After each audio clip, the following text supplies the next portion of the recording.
우리 함께 하나님의 말씀 보겠습니다. 구약성경 시편 67편 1절에서 7절까지의 말씀입니다.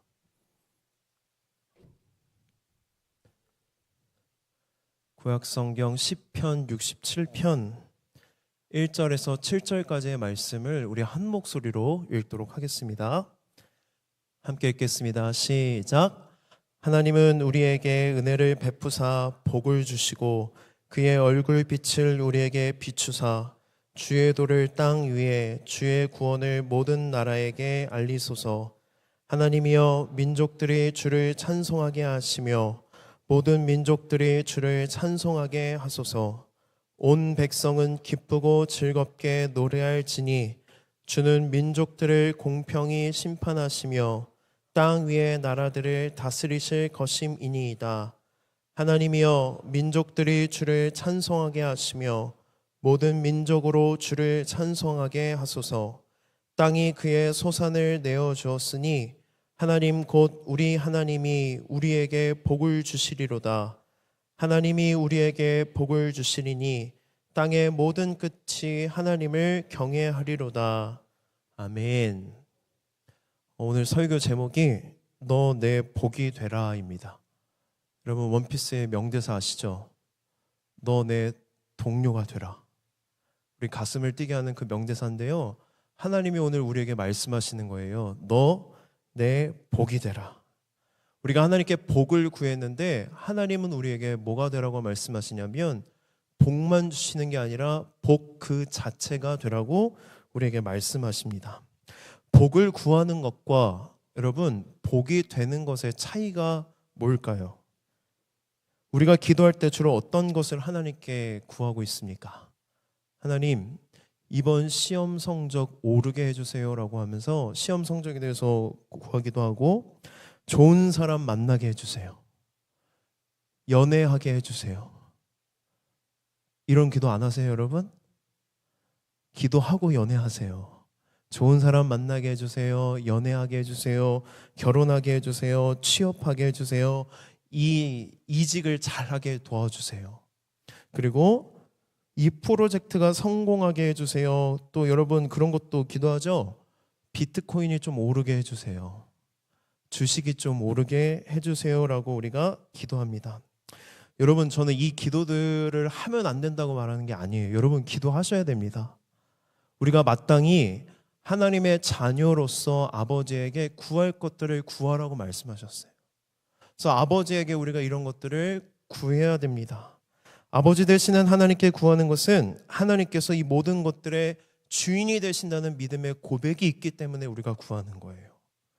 줄 수도 없는 사람한테 달라고 할 수 있을까요? 주실 수 있다라는 믿음이 있기 때문에 우리는 이런 것들을 달라고 하나님 앞에 기도합니다. 우리는 누구나 복 받기를 원해요. 더 나은 삶, 안정적인 삶, 원만한 인간관계가 있기를 원합니다. 그런데 여러분, 우리가 구하는 복의 목적이 중요하다는 거예요. 뭐가 중요하다고요? 복의 목적. 다 구하셔도 되는데요, 구하는 것에 여러분의 목적이 무엇인지를 명확하게 알아야 한다는 것입니다. 여러분 잘 들으십시오. 하나님께서 우리에게 주실 복을 주실 때 어떠한 마음으로 우리에게 복을 주시냐면 소비자가 아니라 청지기가 되라는 마음으로 주신다는 거예요. 소비자가 아니라 청지기. 무슨 차이인지 아시겠어요? 내가 지금 가지고 있는 모든 것들, 누리고 있는 것들, 그리고 앞으로 하나님께서 우리에게 주실 모든 복을 그저 나와 또는 내 가족에게만 사용하는 소비자가 아니라 그것을 주신 분의 마음에 합당하게 사용하는 게 청지기예요. 하나님이 이러한 복을 주셨을 때 왜 우리에게 이런 복을 주셨을까? 나만 사용하라고 주신 게 아니라는 거예요. 받은 복들을 흘려보내기 위해서 하나님이 우리에게 이 수많은 복을 주셨다는 것입니다. 그래서 여러분 복을 구하실 때 그 자체가 목적이 아니라 그 복은 도구가 되어야 합니다. 복이 목적이 되어서는 안 되고 그 복이 도구가 되어야 합니다. 하나님은 우리에게 복을 주실 뿐만이 아니라 복이 되게 하시는데요, 우리의 복된 삶을 통해서 하나님이 드러나기를 원하세요. 그리고 우리의 삶에 흘려보내는 사랑과 은혜를 통해 하나님의 사랑과 은혜가 얼마나 큰지를 알기를 원하신다는 거예요. 세상 모든 사람들이. 오늘 시편 67편 말씀을 함께 나누면서 우리가 우리 인생의 목적과 방향성에 대해서 함께 좀 고민해 보려고 합니다. 제가 2주 전부터 계속해서 이런 주제로 설교를 하고 있습니다. 정체성, 세계관, 가치관, 그리고 오늘은 뭐예요? 인생의 목적, 인생의 방향성. 부담이 되는 주제예요? 부담이 안 되는 주제예요? 부담이 될 수밖에 없는 주제죠. 그런데요, 여러분, 이런 마음을 가질 수도 있습니다. 내 삶 살기도 버겁고 힘든데 무슨 정체성이고 무슨 가치관이고 삶의 목적이고 방향성이 뭐가 중요하냐, 지금 나 살기도 힘들다라고 생각할 수도 있습니다. 여러분, 여러분들을 정말 사랑하는 마음으로 권면합니다. 하나님의 말씀을요, 하나님의 말씀으로 들으십시오. 하나님의 말씀을 하나님의 말씀으로 들으십시오. 내 형편과 맞지 않는 말씀은 여러분 없습니다. 형편을 따져가며 순종할지 말지를 정할 수 없다라는 거예요. 그럼 여러분 한번 물어보겠습니다. 형편이 나아지면 순종하시겠습니까? 형편이 좋지 않으면 여러분 불순종하시겠습니까? 하나님은요, 우리에게 필요한 말씀을 하신다는 것입니다. 내 상황과 형편에 매몰되어서 하나님의 음성을 듣지 못하고 세상의 기준과 가치관에 휩쓸려 살아가게 되면 여러분, 역설적이게도 여러분들의 형편은 나아지지 않을 것입니다. 여러분들의 형편이 나아지기 위해 여러분들이 아둥바둥 살아갈 때, 하나님의 음성을 무시하고 하나님의 말씀에 순종하지 않고 뭔가 형편이 나아질 때까지 내가 이것들을 제쳐두고 내 삶에 집중한다고 생각하며 살아갈 때마다 여러분들의 형편은 나아지지 않을 거예요. 여러분, 저주하는 게 아니에요. 이게 하나님의 말씀이고 진리이기 때문입니다. 여러분들의 형편에 맞게 하나님이 지금 오늘 이 말씀을 하신다는 것입니다. 하나님의 말씀을 하나님의 말씀으로 들으십시오. 그리고 그 말씀과 내 삶의 거리감을 확인하시고 이 거리감이 오는 좌절감에 쓰러지지 마시고 이 거리감을 어떻게 좁히면 좋을지 하나님 앞에 은혜를 간구하고 매달리세요. 여러분들이 하나님의 말씀을 가지고 살아가기를 위해 씨름하고 하나님의 은혜를 구하고 간절히 구하며 나아갈 때에 그 거리감이 좁혀지면서 변화되는 내 삶과 마음을 보면서 여러분들은 하나님을 찬양하게 될 것입니다. 우리가 오늘 이 시간 이러한 마음으로 좀 하나님의 말씀을 들었으면 좋겠습니다. 우리 시편 67편 1절과 2절을 한 번 더 읽어보도록 하겠습니다. 시작.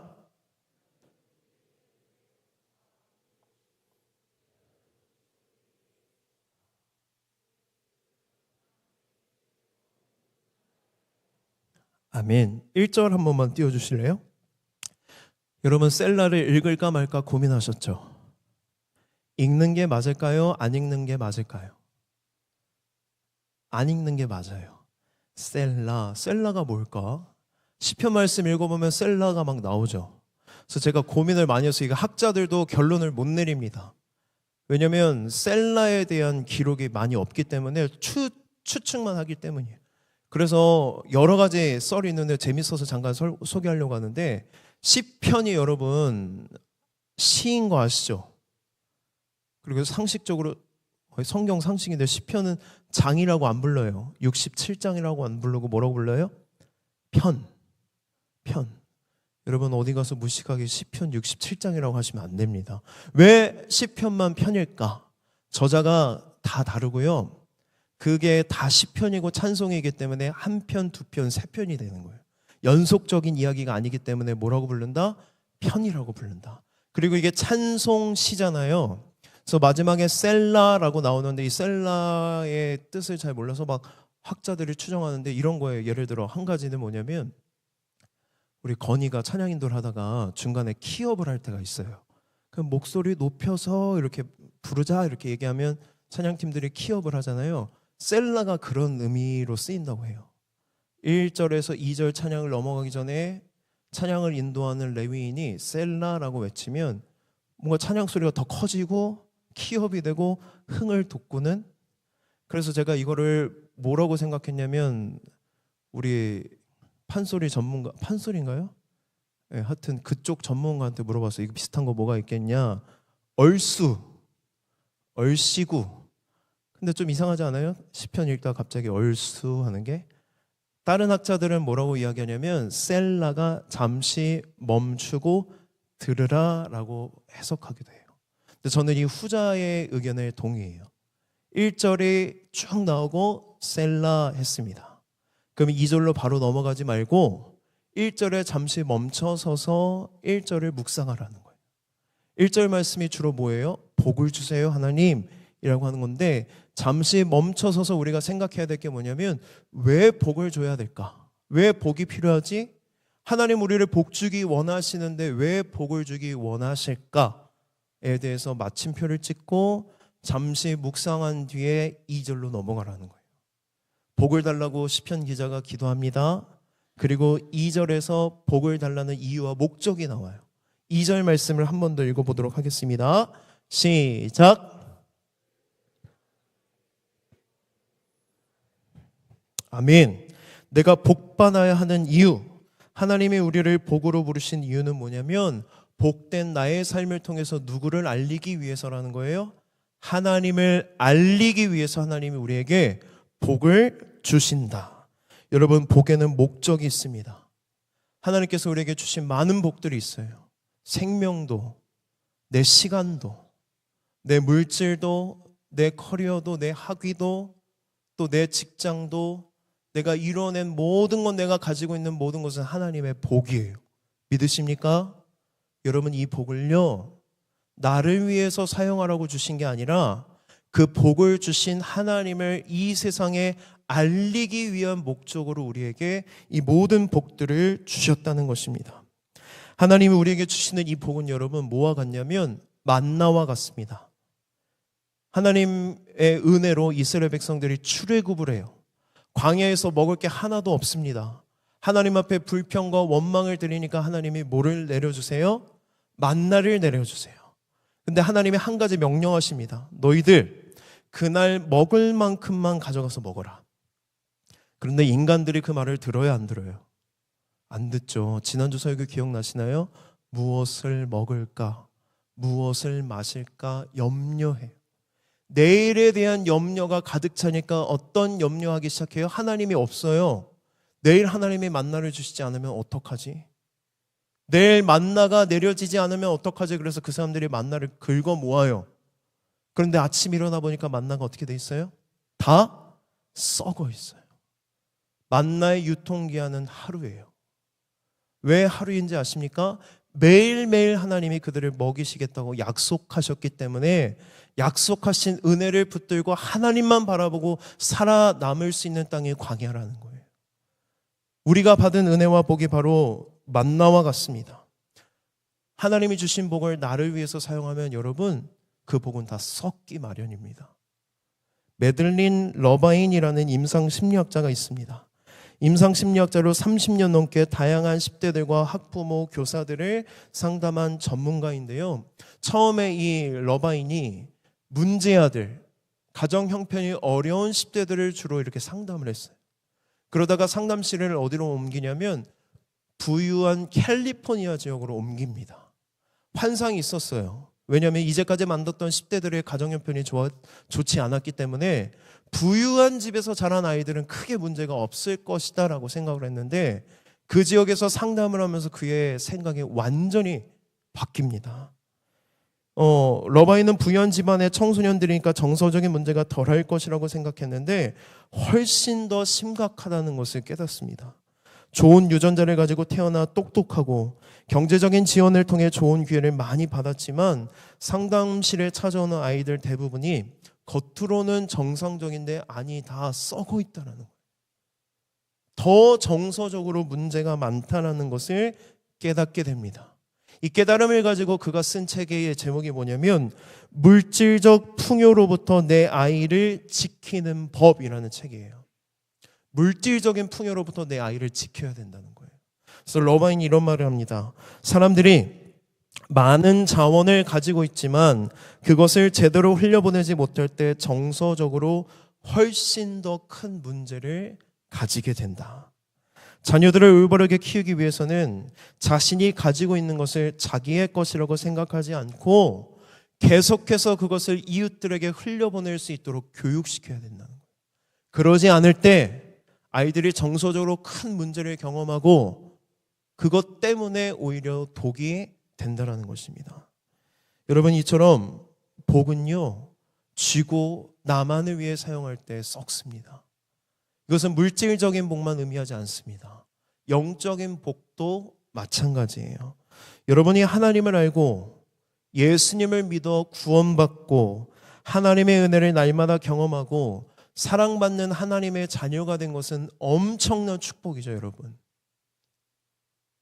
아니에요?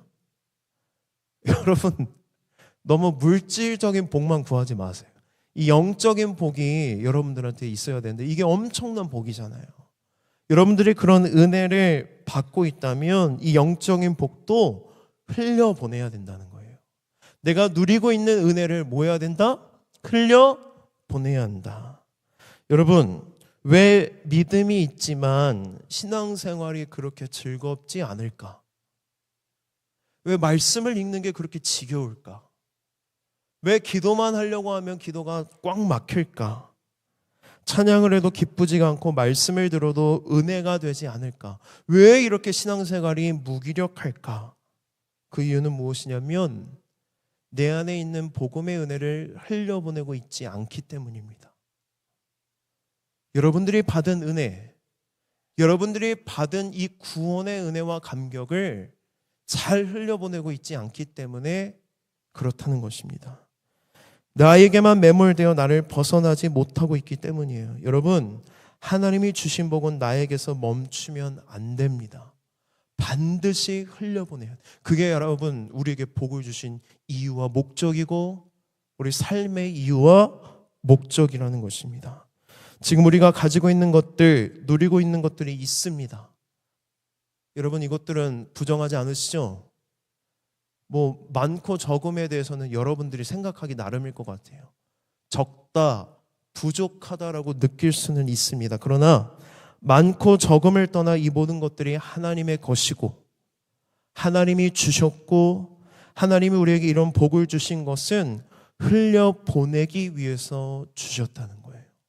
이웃을 섬기기 위해서, 하나님을 알리기 위해서, 주의 복음을 전하기 위해서, 하나님을 알지 못하는 사람들에게 하나님의 사랑과 은혜를 전하기 위해서 이 모든 것들을 주셨다는 것입니다. 이게 바로 복의 목적이고 삶의 목적이에요. 지금쯤이면 여러분의 마음에 이런 마음이 스멀스멀 올라올 거라고 저는 예상합니다. 지금 내 삶이 복된 삶이 아닌데 무슨 소리냐. 내가 먹고 살기 바쁜데, 급급한데, 또는 성공한 삶이 아닌데 일이 잘 안 풀리고 있는데 무슨 복이냐. 목사님, 저는 흘려보낼 게 하나도 없습니다 라고 생각하는 분들도 반드시 있을 것입니다. 여러분, 우리 인생이 잘 되면 좋겠지만 잘 안 될 때가 많아요? 잘 될 때가 많아요? 왔다 갔다 하는 것 같아요. 롤러코스터처럼. 잘 될 때도 있고 안 될 때도 있습니다. 그런데 여러분, 나의 실패와 연약함도 하나님을 드러내는 도구가 될 수 있다는 것을 잊지 마시라는 거예요. 내 실패도 내 연약함도 하나님을 드러내는 도구가 될 수 있습니다. 연말이 되면 시상식에서 연예인들이 수상소감을 이야기할 때 크리스천들이 이런 얘기를 해요. 이 모든 영광을 하나님께 올려드립니다. 돌려드립니다. 또는 운동 경기에서 좋은 성적을 거둔 선수들이 인터뷰에서 하나님께 영광을 돌린다고 말하는 표현을 우리가 종종 듣습니다. 명예로운 자리, 그곳에서 하나님을 인정하고 높이는 것, 그리고 내가 당당하게 그리스도인이라는 것을 숨기지 않고 드러내는 것, 그리고 이 모든 것들을 하나님께 바친다는 고백은 아무나 할 수 있는 일은 아닙니다. 그리고 성경의 가르침대로 잘 하고 있는 것이죠. 그러나 여러분들이 놓치지 말고 있어야 될 개념이 하나가 있는데요. 그것은 바로 무엇이냐면 하나님은 내가 무언가를 잘해서 영광을 올려드릴 수 있는 분이 아니라는 것입니다. 이거 어떤 개념이냐면요, 여러분. 하나님은 이미 충분히 영광스러운 분이세요.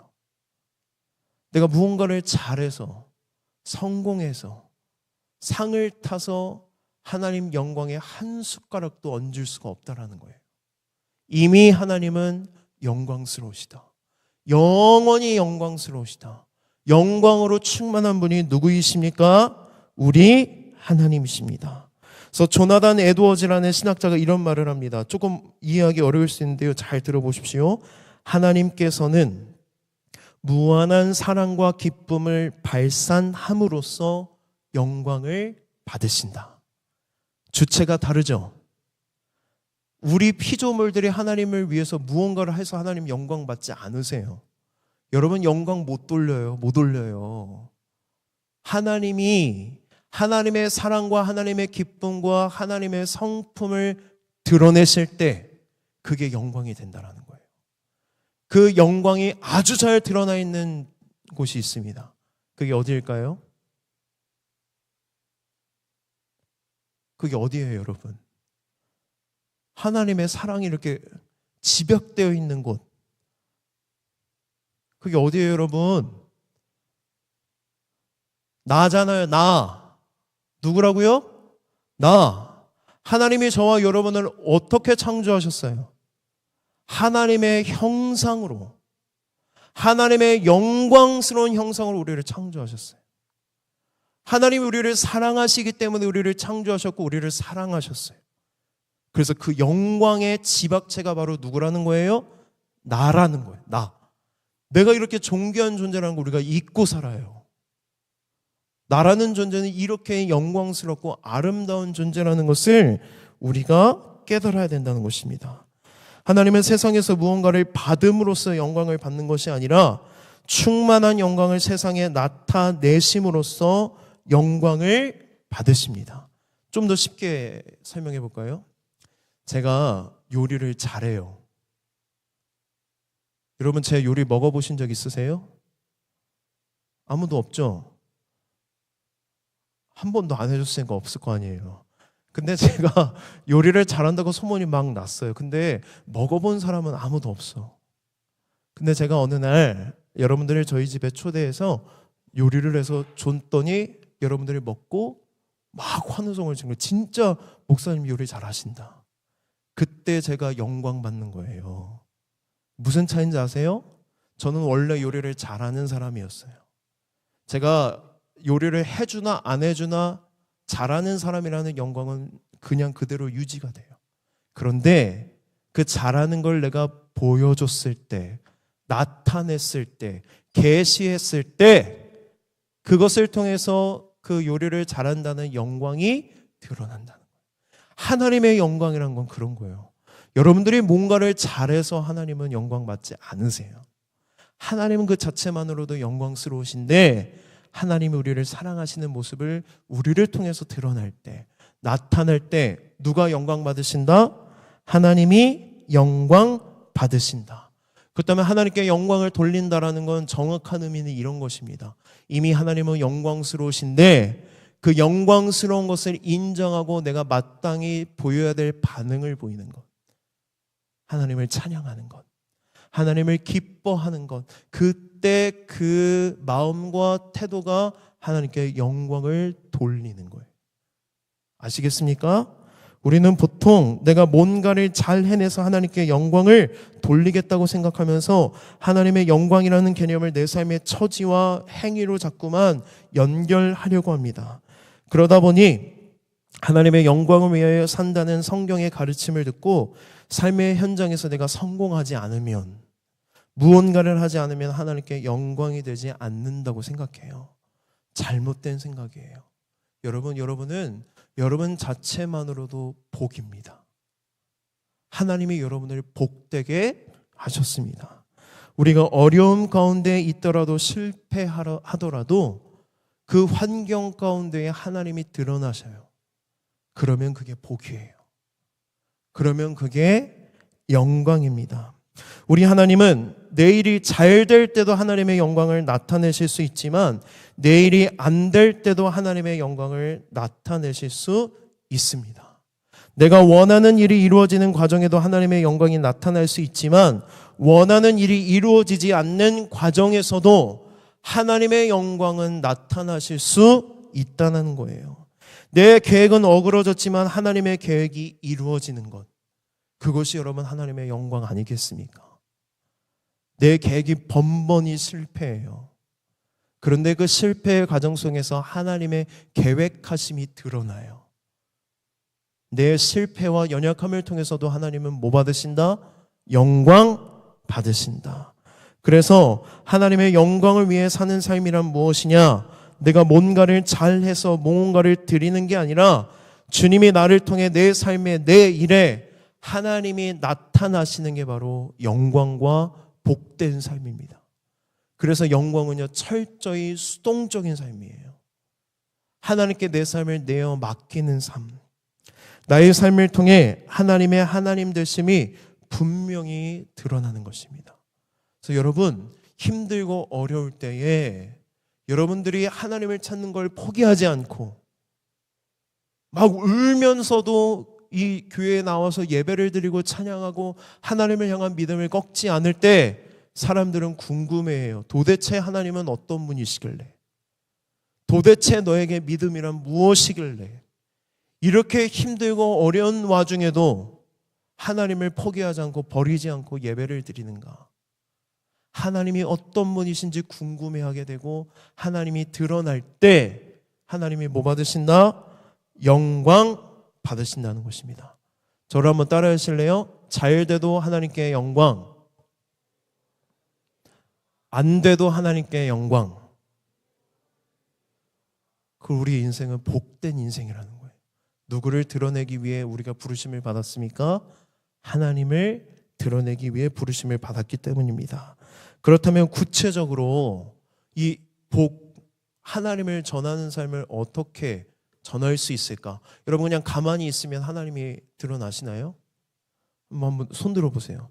제가 신앙생활을 열심히 하다 보니까 제 삶을 보고 교회 이렇게 나가보고 싶다라고 얘기 들어보신 분, 네가 믿고 있는 하나님이 궁금해, 교회 한번 나가보고 싶어라고 주변에서 얘기를 들었다 하신 분 한번 손 들어보실래요?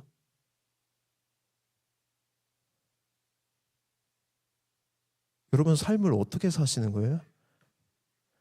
여러분 그런 삶을 사시기를 주님의 이름으로 축복합니다. 우리가 하나님을 전하는 삶, 내가 복된 삶이라는 것을 어떻게 구체적으로 뭘 해야 될까? 오늘 말씀은 이렇게 이야기합니다. 우리 2절 말씀 함께 읽어보도록 하겠습니다. 시작.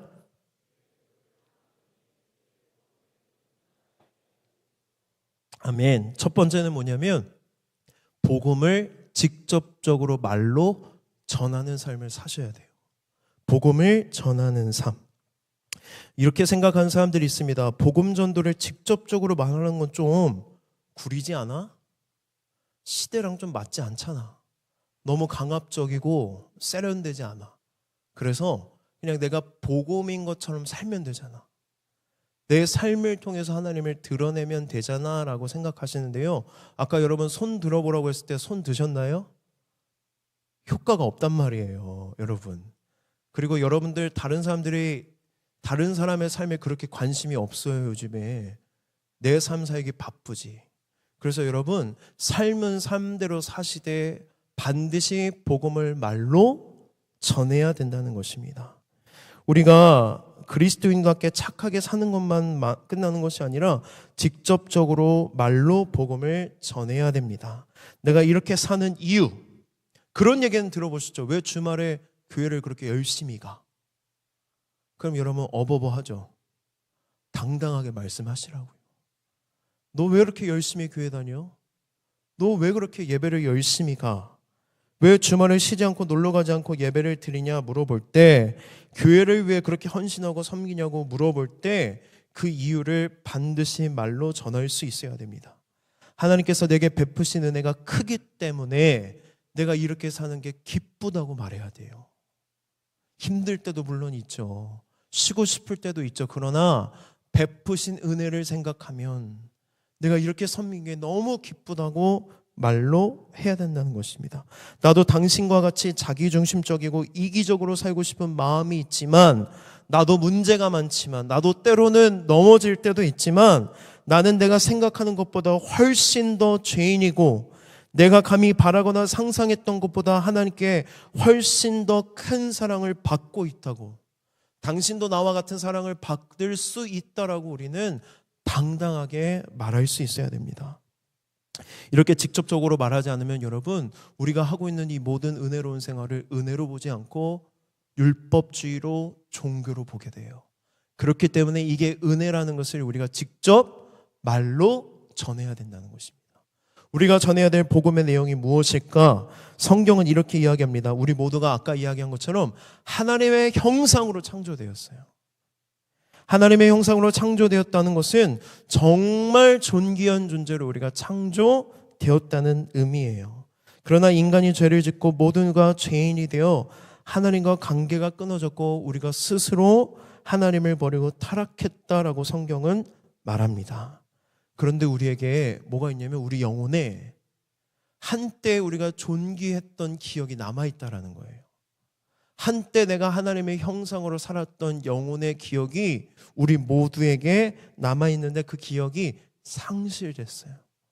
우리 모두가 다 기억 상실증에서 살아가고 있습니다. 그러나 그 기억이 완전히 사라진 게 아닌데 그 증거가 무엇이냐면 내가 삶이 공허할 때마다 계속 무언가로 채우려고 하는 수많은 시도들, 돈을 열심히 벌어서 또는 사람들과의 관계와 인정으로부터 오는 안정감을 추구하고 명예를 쌓기 위해 아둥바둥 살아간다는 게 그 증거라는 거예요. 우리가 그렇게 열심히 살다 보면 때로는 그것을 얻기도 하지만 얻었을 때 잠시만 행복하고 기쁠 뿐이지 영원히 만족이 되지 않아서 우리는 늘 공허함에 시달리고 있다. 왜? 영원한 하나님의 형상으로 창조되었던 기억이 우리 안에 남아있기 때문에. 그래서 성경은 그것을 뭐라고 말하냐면 인간의 비참함이라고 해요. 아무리 열심히 노력을 해도 이 공허함이 채워지지 않는 거예요. 파스칼의 팡세라는 책을 보면 이런 내용이 나옵니다. 왕의 자리에서 쫓겨난 사람은 불행한데 원래 왕이 아니라면 불행하지 않는다라고 이야기해요. 쉽게 말하면 이런 거예요. 여러분, 이제 대통령 선거가 얼마 남지 않았죠? 여러분이 대통령이 아니어서 불행하신 분 계세요? 그럼 가까운 정신과로 가보셔야 될 것 같아요. 내가 대통령이 됐어야 되는데 대통령이 아니어서 지금 막 불행하고 만족하지 못하고 기쁘지 못한 분이 계실까요? 없어요. 아쉬울 뿐이죠. 여러분, 만수르가 돼야 되는데 내가 만수르가 되지 못해서 불행한 분 계세요? 없으시죠? 왜 그러지 않을까요, 우리가? 그래 본 적이 없었으니까. 내가 대통령인 적이 있어요, 없어요? 만수르였던 적이 있어요, 없어요? 그러니까 내가 아쉬움이 없고 불행하지 않다라고 이야기합니다. 그런데 왜 우리가 불행할까? 만족하지 못할까? 불안해할까? 공허함을 느끼고 무언가를 계속 채우려고 할까? 성경은 이렇게 말합니다. 우리 모두가 하나님의 형상으로 창조되었기 때문에, 우리의 영혼의 기억 속에 존귀한 존재였다는 기억이 남아있기 때문에 우리는 늘 이 상실의 슬픔 안에서 공허함을 느낀다는 거예요. 이 공허함이 채워지지 않기 때문에 늘 불행하고 불만족하고 기쁘지가 않다라는 것입니다. 왜 우리는 사람들에게 인정받거나 사랑받지 못하면 슬플까? 조건 없이 사랑받았던 기억이 우리 안에 있기 때문이에요. 하나님으로부터 조건 없이 사랑받았던 그 기억, 부족함 없이 채움을 받았던 그 기억, 하나님의 형상대로 살았던 영혼의 기억들이 우리 안에 남아있기 때문에 우리는 늘 불안해하고 공허하고 만족하지 못한다라는 것입니다. 그렇다면 여러분, 복음을 전하는 건 바로 이런 거예요. 우리가 이 문제로부터 해방되었다. 나는 더 이상 그런 것들이 없어서 아쉬울 뿐이지 그것 때문에 내가 불행하거나 불만족하거나 막 분노가 일어나거나 울분이 쌓여있지 않다. 당신도 하나님을 믿으면 나와 같이 될 수 있다라는 것을 온유함과 겸손함으로 좋은 소식을, 복음을 직접적으로 말로 전해야 된다는 것입니다. 두 번째는 공동체를 세우는 겁니다. 우리 1절과 7절 말씀 함께 읽어보겠습니다. 시작.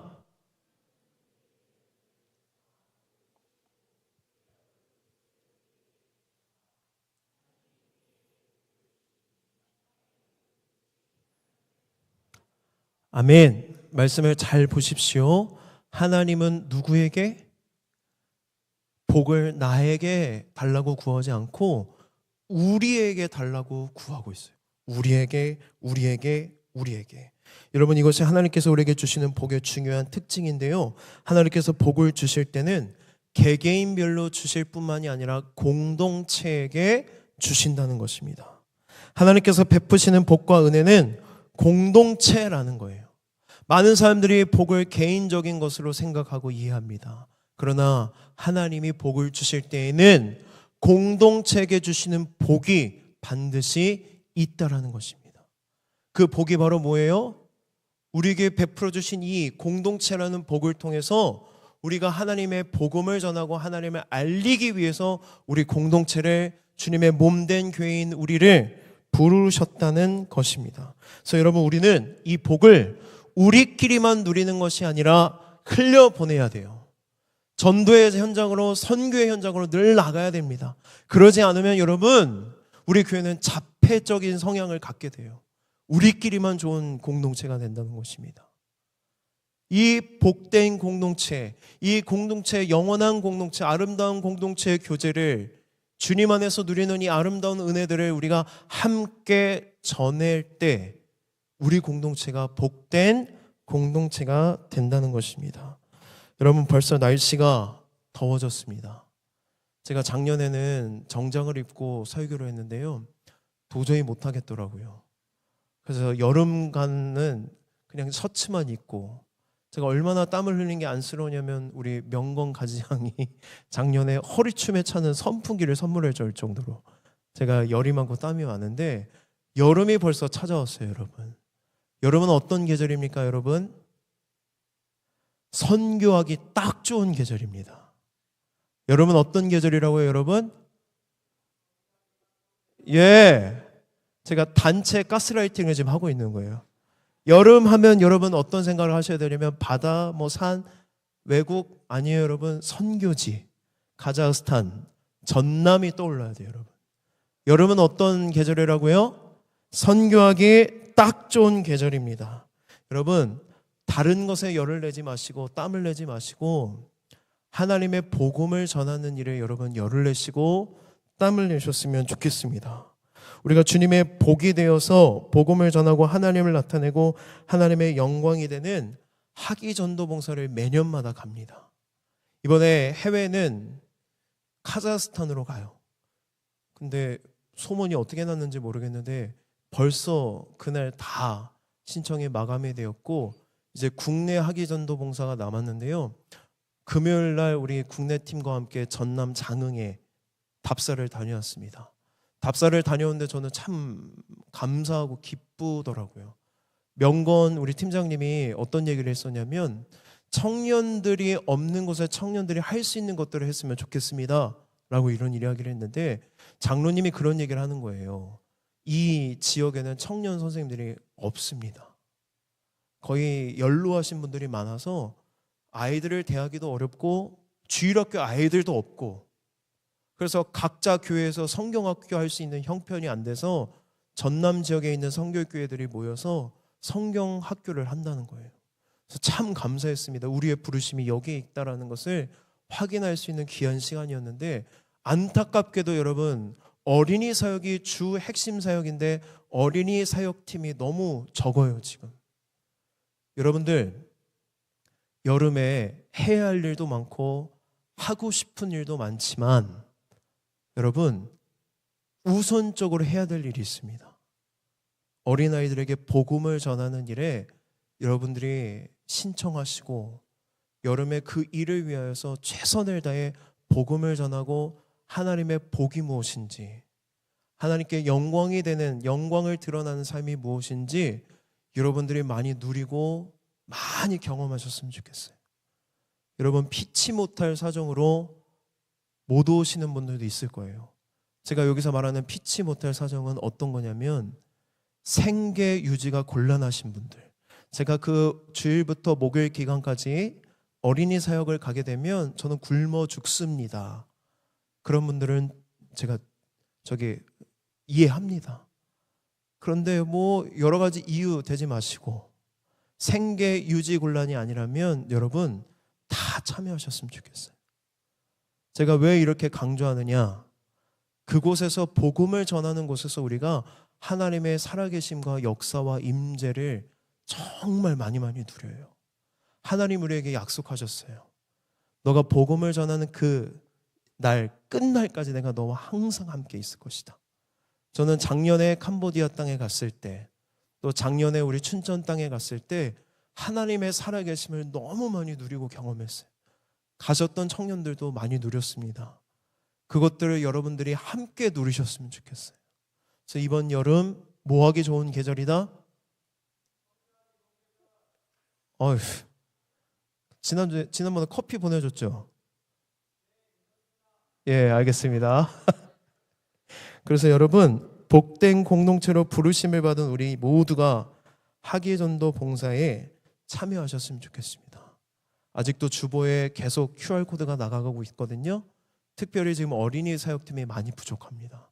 그래서 어린이 사역팀에 많이 지원해 주시고 한 마음이 되어 함께 기도하고 함께 공동체를 세워갔으면 좋겠고, 아까 제가 말했던 피치 못할 사정으로 가지 못하시는 분들, 가지 못하더라도 우리 모두가 한 마음이 되어서 함께하는 사역이에요.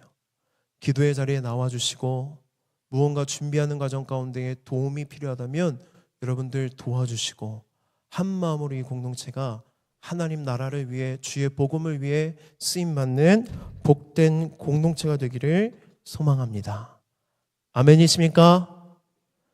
여러분, 감동이 있을 때 꼭 오늘 신청하십시오. 우리 함께 이 시간